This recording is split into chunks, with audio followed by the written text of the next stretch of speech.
Award വിവാദത്തിൽ വിശദീകരണവുമായി HRDS India. അവാർഡിനായി തരൂരിനെ നേരിട്ടെത്തിയാണ് ക്ഷണിച്ചത്. മാധ്യമങ്ങളിലൂടെയാണ് വാർത്ത അറിഞ്ഞതെന്ന തരൂരിന്റെ വാദം ശരിയല്ലെന്നും HRDS വ്യക്തമാക്കി. തീവ്ര ഹിന്ദുത്വവാദിയായിരുന്ന VD സവർക്കറുടെ പേരിലുള്ള പ്രഥമ അവാർഡിനാണ് ശശി തരൂരിനെ HRDS പരിഗണിച്ചത്. അവാർഡിൽ നിന്ന് പിന്മാറിയ തരൂരിനെ നേരിട്ടെത്തിയാണ് ക്ഷണിച്ചതെന്ന് HRDS ഭാരവാഹികൾ വ്യക്തമാക്കി.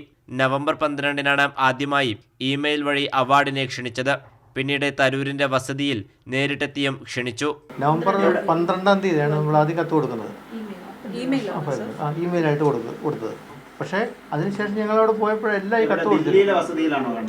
അതെ, ഇവിടെ നമ്മുടെ ഓഫീസിനോട് വളരെ അടുത്ത് തന്നെയാണല്ലോ അദ്ദേഹത്തിൻ്റെ വീട്. ഈ ലെറ്ററിൽ വളരെ ക്ലിയർ ആയിട്ട് ഇതെല്ലാം മെൻഷൻ ചെയ്തിട്ടുണ്ട്. നമ്മൾ വീർ സവർക്കറുടെ പേരിൽ കൊടുക്കുന്ന അവാർഡാണെന്നും എന്തുകൊണ്ടാണ് അദ്ദേഹത്തെ തെരഞ്ഞെടുത്തതെന്നും.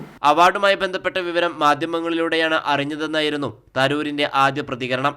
സംഭവം വിവാദമായതോടെ അവാർഡിന്റെ സ്വഭാവം, സംഘടനയുടെ പ്രവർത്തനം എന്നിവയിൽ വ്യക്തതയില്ലെന്നും അദ്ദേഹം പ്രതികരിച്ചിരുന്നു.